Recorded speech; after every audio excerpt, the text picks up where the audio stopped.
إن الله وملائكته يصلون على النبي يا أيها الذين آمنوا صلوا عليه وسلموا تسليما الصلاة والسلام عليك يا سيدي يا رسول الله الصلاة والسلام عليك يا سيدي يا رسول الله الصلاة والسلام عليك يا سيدي یا نبی اللہ وعلی آلہ واصحابہ یا سیدی یا رسول اللہ۔ اللہ تعالیٰ کا فضل و کرم ہے، اس کا شکر اور اس کا احسان ہے کہ اس نے مجھے اور آپ کو ایک مرتبہ پھر اپنی اور فخر دو عالم صلی اللہ علیہ وسلم کی حمد و ثنا سننے کے لیے ایک جگہ اکٹھے ہونے کی توفیق عطا فرمائی ہے۔ دعا ہے کہ اللہ تعالیٰ مجھے صحیح معنوں میں دین سیکھنے، سمجھنے اور ان باتوں پر عمل پیرا ہونے کی توفیق عطا فرمائے۔ مجھے جو سبق سنانے کے لیے ایک موضوع دیا گیا ہے، مبارکہ میں نے آپ کی سماعتوں کی نظر کر دی، جس میں اللہ تعالیٰ کی ذات نے اسپیسیفکلی ایک ڈومین کی لوگوں کو اللہ تعالیٰ نے اپنی ساری مخلوق کو مینشن نہیں کیا، اس ذات نے صرف اپنے بندوں کو مینشن کرتے ہوئے اپنے بندوں کا انتخاب کرتے ہوئے فرمایا یا ایھا الذین آمنوا کتب علیکم الصیام۔ مفہوم ہے کہ اے ایمان والو، تم پر روزے فرض کر دیے گئے ہیں جیسے تم سے پچھلی امتوں پر کیے گئے تھے۔ بیسیکلی اس کا ایک پرپز ہے، اس کا ایک مقصد ہے روزے کا، مجھ سے بہتر آپ بھی جانتے ہیں، لعلکم تتقون، تاکہ تم پرہیزگار بن جاؤ، تمہیں پرہیزگاری مل جائے۔ اب یہ پرہیزگاری کا تعلق جو ہے وہ روزے کے ساتھ ہی کیوں کر دیا گیا؟ اس سے پہلے ایک حدیث مبارکہ میں آپ کی سماعتوں کی نظر کر دوں تاکہ ہمارے ایمان مضبوط ہو جائیں کہ فخر دو عالم صلی اللہ علیہ وآلہ وسلم کی سنت کیا تھی، آپ تربیت کیسے کیا کرتے تھے۔ والدین بھی یہاں تشریف فرما ہیں، میرے ایج فیلوز بھی یہاں تشریف فرما ہیں۔ ایک روایت میری نظر سے گزری اور یقینی طور پہ اس کو پڑھنے کے بعد بہت ایمان تازہ ہوا۔ بینگ اے ٹیچر مجھے پتہ چلا آپ نے جب اپنی کلاس میں بیٹھ کے کسی کی اصلاح کرنی ہے، تربیت کرنی ہے، تو تربیت کرنے کا کرائٹیریا کیا ہے؟ جس طرح میں نے بھی آپ کی سماعتوں کی نظر کیا نا کہ اللہ تعالیٰ نے کتاب رحمت میں ارشاد فرما دیا ہے کہ اے ایمان والو تم پر روزے فرض کر دیے گئے ہیں، لیکن آپ صلی اللہ علیہ وآلہ وسلم کا طریقہ کیا تھا، وہ کیسے اصلاح کیا کرتے تھے؟ جس میں میرے لیے بھی بات ہے، جو والدین تشریف فرما ہیں ان کے لیے بھی بات ہے۔ بھائی جب اولاد کی تربیت کرو تو ایسے کرو جیسے فخر دو عالم صلی اللہ علیہ وآلہ وسلم نے اپنے صحابہ کو بتایا۔ ہم ینگسٹر جو ہیں ہم اپنے دوستوں کی اصلاح اس طرح سے کریں، اس انداز سے کریں تاکہ جس کی اصلاح کی جا رہی ہو اس کے دل میں ہماری بات جو ہے وہ گر کر جائے۔ صحابی رسول صلی اللہ علیہ وآلہ وسلم آپ بیان کرتے ہیں فخر دو عالم صلی اللہ علیہ وآلہ وسلم ہمیں قرآن سے پہلے ایمان سکھایا کرتے تھے۔ دو مختلف باتیں ہیں۔ اب روزہ فرض کر دیا گیا ہے، روزہ رکھنا چاہیے بلا شک و شبہ۔ اس بات کو سننے کے بعد، روایت کو سننے کے بعد مجھے یہ سمجھ میں آیا، صحابی رسول صلی اللہ علیہ وسلم بیان کرتے ہیں فخر دو عالم صلی اللہ علیہ وآلہ وسلم ہمیں قرآن سے پہلے ایمان سکھاتے تھے کہ ایمان کیا ہے۔ فرمایا جب ایمان سکھا دیتے تھے پھر قرآن بیان کیا جاتا تھا، ہمارا ایمان مزید بڑھ جایا کرتا تھا۔ ایک کرائٹیریا بیان کر دیا نا، بھائی روزہ رکھو جس طرح تم سے پہلوں پر فرض کیے گئے تھے تم پر بھی فرض کر دیے گئے ہیں۔ یہ جو ننھے منھے بچے ان کو بتایا تو جائے روزہ ہے کیا۔ بھائی ایک آیت مبارکہ ہے، اللہ تعالیٰ کی ذات نے کتاب رحمت میں ارشاد فرمایا وما خلقت الجن والانس الا لیعبدون۔ عبادت کا میں نے اس دنیا میں تمہیں بھیجنے کا مقصد کیا بیان کیا؟ رب کی ذات ارشاد فرما رہی ہے کہ میں نے بیان کیا اس دنیا میں تمہیں بھیجنے کا مقصد کیا تھا؟ تم میری عبادت کرو۔ لیکن ان چھوٹے بچوں کو کبھی بتایا تو جائے جس کی عبادت کر رہے ہیں وہ ہے کون؟ ہم نماز فجر کے لیے صبح اٹھ کے آگے یہاں آ کر بیٹھ گئے، روزہ رکھ رہے ہیں، عبادات کر رہے ہیں، قرآن کی تلاوت کر رہے ہیں، افطاری کا انتظار کر رہے ہیں۔ حدیث مبارکہ میں آتا ہے، فخر دو عالم صلی اللہ علیہ وسلم نے ارشاد فرمایا، من صام رمضان ایمانا واحتسابا غفر له ما تقدم من ذنبی۔ فرمایا مفہوم ہے، فرمایا کہ جس نے رمضان کے روزے رکھے ایمان کی حالت میں، الحمدللہ ہم ایمان والے ہیں، لیکن اگلا کام جو رمضان مجھے سکھاتا ہے، مجھ سے ڈیمانڈ کرتا ہے، واحتسابا، اپنا احتساب کرنا، انالیسس کرنا، ویلیویٹ کرنا اپنے آپ کو۔ بھائی جب رمضان شروع ہوا تھا، ابھی تو الحمدللہ آغاز ہے، ابھی تو آج الحمدللہ دوسرا روزہ ہے، میں نے اپنا احتساب کیسے کرنا ہے؟ یار جب رمضان شروع نہیں ہوا تھا میں کون سا گناہ کرتا تھا؟ اللہ خیر کرے، رمضان ہم سے جدا تو ہونا ہی ہے، 30 روزے انشاءاللہ پورے تو ہونے ہی ہیں، لیکن 29 میں 30ویں روزے اپنا احتساب کروں، یار جو گناہ پہلے بھی کرتا تھا کہ رمضان آ جانے کے بعد ترک بھی کیے کہ کوئی نہیں کیے، میں نے ان سے معافی بھی مانگی ہے یا نہیں مانگی؟ حضرت علی شیر خدا رضی اللہ تعالیٰ عنہ آپ فرماتے ہیں، مفہوم ہے کہ معافی کا مطلب یہ ہے جس گناہ سے توبہ کر لی جائے دوبارہ اس گناہ کی جانب دیکھا بھی نہ جائے، چلا بھی نہ جائے۔ پھر احتساب کرنا وہ پھر اس طرح سے ہے، اس طرح سے اپنے معاملات میں اللہ تعالیٰ کی بارگاہ میں التجا کی جائے۔ یہ روزہ بیسیکلی کیا سکھاتا ہے؟ یہ پرہیزگاری سکھاتا ہے۔ حدیث مبارکہ میں آتا ہے، فخر دو عالم صلی اللہ علیہ وسلم نے ارشاد فرمایا، اب پرہیزگاری کا مقصد کیا تھا؟ بے شمار مقاصد ہیں، روزے کی بھی بے شمار مقاصد ہیں، ایک مقصد یہ تھا پرہیزگاری۔ حدیث مبارکہ میں آتا ہے، فخر دو عالم صلی اللہ علیہ وآلہ وسلم نے ارشاد فرمایا، تمہارے بدن میں ایک ٹکڑا ایسا ہے، فرمایا تمہارے بدن میں ایک پیس ایسا ہے، اذا صلحت صلح الجسد کلہ، فرمایا اگر وہ ٹھیک ہے تو سارا بدن ٹھیک ہے۔ یہ رمضان کا بیسیکلی مقصد کیا ہے؟ میں اکثر ایک ریکویسٹ کرتا ہوں جہاں کہیں سبق سنانے کا مجھے موقع ملے، وہ کیا ہے؟ یہاں والدین تشریف فرما ہے، آپ میری بات کا جواب دیں گے، قبلہ تشریف فرما ہے، اگر میری بات کا جواب دیں گے آپ سب مل کے تو مجھے سنانے میں سمجھانے میں آسانی ہوگی۔ جب کوئی چھوٹا بچہ ایسا کام کرتا ہے جو آداب کی خلاف ہو، والدین سمجھاتے ہیں، پیار سے سمجھاتے ہیں، لیکن جب ایک لمٹ آ جائے پیار سے وہ نہ سمجھے، ایک وقت آتا ہے سختی کی جاتی ہے۔ ایسا ہے قبلہ بچے بھی پڑھاتے ہیں، بالکل ایسا ہے۔ ایک وقت ایسا آ جاتا ہے جب بچہ پیار سے نہ مانے تو والدین ایک باؤنڈری لگا دیتے ہیں، بیٹا اگر اب کیا تو سختی ہوگی۔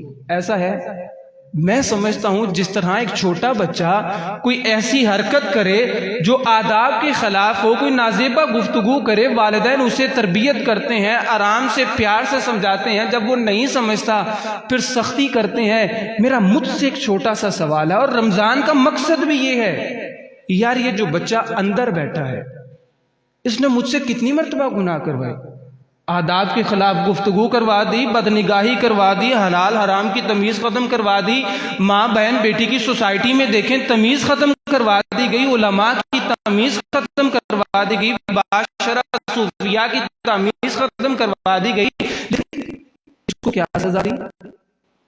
چھوٹے بچے کو سزا دی کہ یار یہ ٹھیک ہو جائے گا۔ بھئی جو چھوٹا بچہ اندر لیے بیٹھا ہوں، جس کے متعلق فخر دو عالم صلی اللہ علیہ وسلم نے ارشاد فرمایا، اذا صلحت صلح الجسد کلہ، اگر یہ ٹھیک ہے تو سب کچھ ٹھیک ہے، وَإِذَا فَسَدَتْ فَسَدَ الْجَسَدُ كُلُّ، اگر یہ خراب ہے تو سارا بدن خراب ہے۔ أَلَا وَهِيَ الْقَلْبُ، فرمایا وہ تمہارا دل ہے، اگر دل ٹھیک ہے تو سارا بدن ٹھیک ہے۔ یہ صبح سے لے کے شام تک بھوکا رہنا کوئی مقصد ہے نا؟ حدیث مبارکہ میں آتا ہے، فخر دو عالم صلی اللہ علیہ وآلہ وسلم نے ارشاد فرمایا کہ صرف منہ کے بند کر دینے کا نام روزہ نہیں ہے۔ مفہوم بیان کروں، فرمایا اگر منہ اپنا بند رکھا لیکن اس بند منہ کے بعد بھی تم جھوٹ بولتے رہے، یعنی کھانا پینا روکی رکھا لیکن اس کے ساتھ پھر جھوٹ بولتے رہے، حلال حرام کی تمیز نہ کہی، اگر انہی آنکھوں سے بدنگاہی کرتے رہے، فرمایا اللہ کو تمہارا بھوکا رہنا پھر پسند نہیں آئے گا۔ یہ کسی کام کا نہیں ہے بھوکا رہنا، یہ رحمتوں کا مہینہ ہے، برکتوں کا مہینہ ہے. نو ڈاؤٹ سارے مہینے ہی رحمتوں کے ہیں، لیکن یہ ایک خاص مہینہ ہے جو مجھے سکھانے کے لیے آیا ہے کہ اللہ کی بارگاہ کی طرف رجوع کر لیا جائے، اللہ ہمارے گناہوں کو معاف کر دے گا. آج ایک حدیث مبارکہ میں آتا ہے میں اللہ کی بارگاہ میں تائب تو ہو کر دیکھوں. حدیث مبارکہ میں آتا ہے فخر دو عالم صلی اللہ علیہ وسلم نے ارشاد فرمایا ان العبد اذا اخطأ خطیئۃ، اگر میرے ذہن میں خیال آتا ہے، میرے ذہن میں اگر بات آتی ہے، پتہ نہیں اللہ میرے بھی گناہ معاف کرے گا یا نہیں. میں چند لمحوں کے لیے، دیکھیں آپ اپنی نیند قربان کر کے بیٹھے ہیں، میں اسپیشلی اپنے ایج کے جو ینگسٹرز ہیں ان کو دیکھ رہا ہوں کہ بھئی ہم اپنی نیندیں قربان کر کے بیٹھے ہیں. کسی نے جاب پر جانا ہوگا، کالج جانا ہوگا، یونیورسٹی جانا ہوگا، لیکن اللہ کی رضا کے لیے بیٹھے ہیں نا یار. اگر خالی چلے گئے کیا مقصد آنے کا؟ کوئی مقصد حل ہوا؟ اگر یہاں پر آیا تھا، محرم سے گفتگو کرتا تھا، بات کرتا تھا، اٹھ کے چلا گیا، پھر کر رہا ہوں، مسجد میں آنے کا کیا فائدہ مجھے ملا؟ ہمارے پاس بیسیکلی ہم یونیورسٹیز میں جاتے ہیں نا تو میرے پاس لاجکس زیادہ ہے. نہیں میں نہ محرم سے گفتگو نہیں کرتا، میں تو اصلاح کرتا ہوں، آیتیں بیان کرتا ہوں، حدیثیں بیان کرتا ہوں. میں تو کوشش کر رہا ہوں کسی طرح سے دین پر لے آیا جائے. بھائی جس دین پہ میں لانے کی کوشش کر رہا ہوں دیکھوں تو صحیح اس دین میں کیا اجازت ہے گفتگو کرنے کی. کیا وہ دین مجھے اجازت دیتا ہے نہ محرم سے گفتگو کرنے کی؟ لیکن میں پھر بھی روزے کے دوران بھی میں ہیلے تلاش کرتا ہوں کہ کسی طرح سے میری گفتگو ہوتی رہے. رمضان مجھے سکھاتا ہے میں نے اپنے نفس کی مخالفت کیسے کرنی ہے. یہ جو مجھ سے گناہ کروا رہا ہے میں نے ان گناہوں سے بچنا کیسے ہے. لیکن اگر گناہ ہو گئے ہیں، اگر مجھ جیسے سے گناہ سرزد ہو گئے ہیں، وہ رحمتوں کے دروازے بند نہیں بلکہ اس مہینے میں تو مزید کھول دیے جاتے ہیں.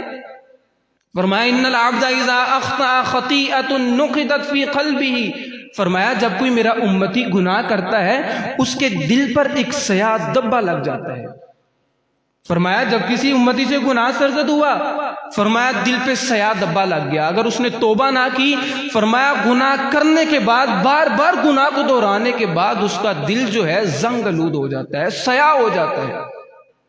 لیکن رستہ بتا دیا، فرمایا ہو گیا ہے گناہ، فَإِذَا هُوَ نَزَعَ وَاسْتَغْفَرَ وَتَابَ سُقِلَ قَلْبُهُ. فرمایا آپ کر بیٹھے ہو گناہ، خطا سرزد ہو گئی ہے، او اللہ کی بارگاہ میں آ کے توبہ کر لو، اللہ تمہارے دلوں کو صاف کر ڈالے گا. پھر جو لگ گئے ہیں سیاہ دبے، جو زنگ آلود ہو گیا ہے، آ کے اللہ کی بارگاہ میں معافی تو مانگو. اللہ کی بارگاہ میں آ کے اپنے ہاتھوں کو تو بلند کرو. یہ رحمتوں کا مہینہ ہے، یہ برکتوں کا مہینہ ہے. کرنا کیا ہے؟ جس طرح والدین بھی تشریف فرما ہے، ینگسٹرز بھی آئے بیٹھے ہیں، ہم نے کرنا کیا ہے؟ میں نے آج ارادہ کرنا ہے مالک مولا جو پچھلے سارے گناہ ہو گئے ہیں، آج پکا عہد کرتا ہوں، توبہ کرتا ہوں تیری بارگاہ میں، مولا آئندہ کے بعد گناہ نہیں کروں گا. مولا نماز نہیں قضا کروں گا، صرف رمضان میں نہیں، صرف نماز رمضان کے لیے نہیں ہے، عبادات رمضان کے لیے نہیں ہے. بلا شک و شبہ آپ جتنے بھی احباب ہیں، مجھے میرا بلکہ یقین ہے کہ آپ علم میں عمل میں مجھ سے بہت بہتر ہیں. اللہ آپ سب کو لمبی زندگی، صحت والی، ایمان کے ساتھ عطا فرمائے، دین پر استقامت عطا فرمائے. لیکن دیکھنا میں نے یہ ہے کہ ہمارے گھروں میں، جس گھر میں میں رہتا ہوں وہاں کوئی بے نمازی تو نہیں، جس گھر میں میں رہتا ہوں وہاں کی بدنگاہی کرنے والا تو نہیں، جس گھر میں میں رہتا ہوں وہاں کوئی والدین کا نافرمان تو نہیں. میں کچھ دیر کے لیے سوچ لوں یار کہیں میں ہی تو والدین کا نافرمان نہیں. ارد گرد والوں کا سب کا احتساب تو میں کر رہا ہوں. اپنے دل میں خواہش پیدا کرنی ہے آج، وہ کیا ہے کہ مالک مولا مجھ سے تو کوئی دین کا کام نہیں دے. اے مالک مولا آج تیری بارگاہ میں التجا کرتے ہیں، مجھ سے کوئی بھی تو دین کا کام لے لے. ایک خواہش پیدا کرنی ہے، لیکن اس خواہش کو اپنی پیورٹی لسٹ میں رکھنا ہے. سب سے پہلے نمبر پہ یہی خواہش ہو مالک مولا، یہ بابرکت مہینہ ہے، اس بابرکت مہینے کے صدقے مجھ سے کوئی دین کا کام لے لے. وہ پیر نصیر الدین نصیر علیہ رحمہ نے آپ نے فرمایا تھا نا کہ کیا وہ خواہش کہ جسے دل بھی سمجھتا ہو حقیر. میں خواہش تو پیدا کر لوں اپنے دل میں، لیکن یہ خواہش اتنی نیچے ہو کہ میری دنیاوی خواہشات اس سے بہت اوپر جا رہی ہیں، میری دنیاوی ڈیمانڈ اس سے بہت اوپر جا رہی ہیں. اگر میری ترجیحات میں سب سے پہلے دین ہے، اللہ دین کے صدقے مجھے سب کچھ عطا کر ڈالے گا. فخر دو عالم صلی اللہ علیہ وسلم کی ایک روایت آپ کی سماعتوں کی نظر کر دیتا ہوں، جو میں اپنے بزرگوں کا ایک قول آپ کی سماعتوں کی نظر کر رہا تھا، شیئر کر رہا تھا۔ فرماتے ہیں کہ کیا وہ خواہش کہ جسے دل بھی سمجھتا ہو حقیر، خواہش وہ ہے جو سینے میں رہے ناز کے ساتھ، کہ جس خواہش کو سینے میں رکھ لیا پھر سینہ بھی ناز کرے، یار کیا خواہش رکھی ہے، کیا خوب ڈیمانڈ رکھی ہے تم نے سینے میں، لیکن کیا ہے وہ کبھی دین کی خواہش ہو نا۔ آج دیکھیں ہمارا ملک پاکستان کیسے کرائسس سے گزر رہا ہے، مشکل حالات سے گزر رہا ہے۔ الحمدللہ میرے اور آپ کے دین نے ان کرائسس سے نکلنے کا رستہ بھی بتایا ہے۔ ہماری زبانوں پر بیسیکلی میں صرف یہ آپ کی سماعتوں کی نظر کرنا چاہ رہا ہوں، یہ بابرکتوں والا مہینہ ہے، اللہ کی رحمتوں کا نزول ہوتا ہے اس مہینے میں، سبھی مہینوں میں ہوتا ہے، لیکن یہ تو پھر خاص مہینہ ہے نا، یہ تو پھر خاص رحمتوں والا مہینہ ہے نا۔ میں اکثر سنتا ہوں، وہ کیا سنتا ہوں کہ یار پتہ نہیں یہ حالات تو بڑے خراب ہے لیکن پتہ نہیں پاکستان پھر بھی چلن دیا ہے۔ اکثر ہم گھروں میں بھی سنتے ہیں یار حالات ٹھیک نہیں ہے لیکن الحمدللہ گزارا ہو رہا ہے، بڑے اچھے طریقے نال معاملات چل رہے ہیں۔ اس کی وجہ کیا ہے؟ اس کی وجہ ہمارے گھروں میں ہے۔ اگر مال میں برکت نہیں ہے، اگر مالی تنگ دستی ہے یا کوئی بھی ایسی آزمائش ہے، ان آزمائشوں سے نکلنے کا رستہ ہمارے گھروں میں موجود ہے، ان آزمائشوں کے چھٹکارے کا رستہ ہمارے گھروں میں موجود ہے۔ وہ کیا ہے؟ فخر دو عالم صلی اللہ علیہ وسلم کا ایک فرمان میں آپ کی سماعتوں کی نظر کر دیتا ہوں۔ فرمایا صحابہ کچھ لوگ ایسے ہیں جن کی وجہ سے اللہ شہروں کو آباد رکھتا ہے۔ توجہ طلب بات ہے۔ فرمایا صحابہ کچھ لوگ ایسے ہیں جن کی وجہ سے اللہ شہروں کو آباد رکھتا ہے۔ میں اگر مفہوم بیان کر دوں، آسانی کر دوں، حدیث مبارکہ کا مفہوم آپ کی سماعتوں کی نظر کر دوں کہ کچھ لوگ ایسے ہیں جن کی وجہ سے اللہ گھروں کو آباد رکھتا ہے۔ اب یہ لوگ کون ہیں؟ فخر دو عالم صلی اللہ علیہ وسلم نے ارشاد فرمایا اللہ نے ان کو جب سے پیدا کیا ہے کبھی ان سے ناراض نہیں ہوا۔ فرمایا جب سے پیدا کیا ہے اللہ کبھی ان سے ناراض، فرمایا اللہ کبھی ان سے ناراض نہیں ہوا۔ اللہ نے جب سے ان کو پیدا کیا ہے اللہ نے کبھی ان کے مال میں برکت کو ختم ہی نہیں کیا۔ اب میں کچھ دیر کے لیے سوچوں یار یہ کہیں میرے والدین تو نہیں ہیں، سوچوں کیا میرا تو یقین ہونا چاہیے، آپ سب کا اپنا اپنا یقین ہونا چاہیے، یار مجھے لگتا ہے یہ میرے والدین ہی ہیں کہ جن کی وجہ سے اللہ نے مالوں میں ہماری برکتیں رکھی ہیں، اور ہمارا ایمان ہونا چاہیے یار ہمارے والدین ہی ہیں جن سے اللہ کبھی ناراض نہیں ہوا۔ فرمایا اللہ ان کی وجہ سے شہروں کو آباد رکھتا ہے۔ صحابہ نے عرض کیا یا رسول اللہ صلی اللہ علیہ وسلم وہ کون لوگ ہیں؟ ہمیں تھوڑا ان کا بتائیں تو صحیح، کہ اللہ جن سے کبھی ناراض نہیں ہوا، اللہ ان کی وجہ سے شہروں کو آباد رکھتا ہے، اللہ ان کے مالوں میں برکتوں کو ختم نہیں ہونے دیتا۔ فخر دو عالم صلی اللہ علیہ وسلم نے ارشاد فرمایا صحابہ یہ وہ لوگ ہیں جو اللہ کی رضا کے لیے آپس کی رشتہ داریوں کو قائم رکھتے ہیں، اللہ کی رضا کے لیے آپس کے تعلقات کو، اپنی سوسائٹی میں پیار اچھا رکھتے ہیں، اپنے علاقے میں پیار اچھا رکھتے ہیں، اپنے رشتہ داروں کے ساتھ کنیکشنز اچھے رکھتے ہیں۔ دیکھنا میں نے یہ ایک چیز آپ کی سماعتوں کی نظر تو کر دی، جو اللہ کی رضا کے لیے رشتہ داریوں کو قائم رکھتے ہیں، یہ قائم رکھنا بڑا مشکل سبجیکٹ ہے، لیکن کبھی اللہ کی رضا کے لیے پہل تو کر کے دیکھوں، کبھی اللہ کی رضا کے لیے اللہ کے احکامات کو مان کے تو میں دیکھوں۔ دیکھیں آج نہ ہم ایک ایسی ججمنٹل سوسائٹی میں رہتے ہیں کہ جہاں پر اپنا احتساب کرنا بڑا مشکل ہو گیا ہے، بہت مشکل ہو گیا ہے۔ ساتھ والے کا احتساب میں پہلے کر کے بیٹھا ہوں، یہ نمازی ہے یا نہیں نمازی مینوں پتہ ہے، یہ بدنگاہی کرتا ہے یا نہیں کرتا مجھے اس بات کا علم ہے۔ آج ہماری سوسائٹی میں کیسے کیسے کیسز آ رہے ہیں آپ مجھ سے بہتر جانتے ہیں، والدین بے شمار cases. Being a student of law میں سول کورٹ ہائی کورٹ میں اکثر یہ کیسز دیکھتا ہوں، اکثر کیسز دیکھتا ہوں کہ بیٹا باپ کے خلاف کیس لے کر آیا ہوا ہے۔ میں خود ریسنٹلی یہ کیس بھی ہماری نظروں سے گزرا، بلکہ میں ہی اسے ڈیل کر رہا تھا سینئرز کے ساتھ۔ اس کیس میں کیا تھا کہ 4 بھائی تھے، اب 4 بھائیوں نے کیا کیا، ان میں سے جو ایک بھائی تھے اپنے والد صاحب کے انتقال سے پہلے ساری پراپرٹی اپنے نام کی، جب ان کا انتقال ہوتا ہے کورٹ میں کیس چلتا ہے کہ وراثت کو برابر تقسیم کیا جائے شریعت کے مطابق، اس ایک بھائی نے آ کر کہا میں یہ جو 3 لوگ ہیں جو کہتے ہیں کہ ہم اس کے بھائی ہیں، میں تو ان تینوں کو جانتا ہی نہیں ہے کون۔ ان تینوں نے کہا یہ اسی باپ کا بیٹا ہے جس باپ کے بیٹے ہم ہیں، میں ممبر رسول پر بیٹھ کر کہہ رہا ہوں، اس ایک فرد نے کہا میں تو جانتا نہیں جس کو یہ میرا باپ ہے وہ میرا باپ نہیں ہے۔ یہ کب ہوا بیسیکلی؟ جب دینداروں سے دوریاں شروع ہو گئی، جنہوں نے دین سکھانا تھا لوگوں نے انہی کے بارے میں ہمارے دلوں میں نفرتیں پیدا کر دی۔ میں انہی کے ہی میں دیکھتا ہوں یار ان میں کمی کیا ہے، کسی کے بولنے کے لہجے میں کمی ہے، کسی کے چلنے میں کمی ہے، کھانے میں کمی ہے، گفتگو میں کمی ہے۔ میں کمیاں تلاش کرتا رہا، میں اس کے اختلافات میں جا گیا۔ بھئی جن سے دین سیکھنا تھا میں انہی سے دور نکل گیا ہوں۔ فخر دو عالم صلی اللہ علیہ وسلم نے ارشاد فرمایا ہے من احب شیئا اکثر ذکرہ۔ آج میں کہتا ہوں نا غلامی رسول میں موت بھی قبول ہے، بلا شک و شبہ موت قبول ہے۔ یار نمازاں بھی تو قبول کریے کہ نہیں؟ بد نگاہی سے بھی تو بچوں، میں حلال اور حرام کی تمیز تو کروں۔ آج میں کہتا ہوں نا میرا اللہ اور اللہ کے رسول صلی اللہ علیہ وسلم سے بہت پیار ہے، مجھے ترازو دے دیا، مجھے بتا دیا بھائی جب تم کہو کہ پیار بہت ہے مجھے اللہ اس کے رسول سے، آؤ سن لو اس فرمان کے مطابق اپنا احتساب کر لینا، تمہیں پتہ چل جائے گا۔ من احب شیئا اکثر ذکرہ، فرمایا جو جس سے پیار کرتا ہے دن رات اسی کا ذکر کرتا رہتا ہے۔ میں اللہ سے پیار کرتا ہوں نا، کتنا کو میں ذکر کرتا ہوں۔ میں اللہ کے رسول سے پیار کرتا ہوں نا، میں کتنے اس کے احکامات کی پیروی کرتا ہوں۔ اس لیے ضرورت اس بات کی ہے، موضوع تو کافی طویل تھا لیکن الحمدللہ میں اپریشیٹ کرتا ہوں کہ جو اس دور حاضر میں بھی جو کاوشیں کر رہے ہیں، قبلہ امام صاحب بھی یہاں موجود ہیں، کاوشیں کر رہے ہیں، اور جو بھی اس پروگرام کو آرگنائز کرنے میں اپنی جس طرح سے خدمات سر انجام دے رہے ہیں، اللہ ان کو اجر عظیم عطا فرمائے، اللہ ان کو جزا عطا فرمائے، اللہ ان کی نسلوں کی خیر فرمائے، ان کی کمائیوں میں برکتیں عطا فرمائے، اللہ ان کی کمائیوں میں وسعتیں عطا فرمائے۔ دیکھیں انہوں نے اتنی کاوش کی ہے، یار کوئی مجھ جیسا آیا بیٹھا ہے نا تو آج اللہ کی بارگاہ میں توبہ کر کے چلا جائے، بولا آئندہ گناہ نہیں کروں گا۔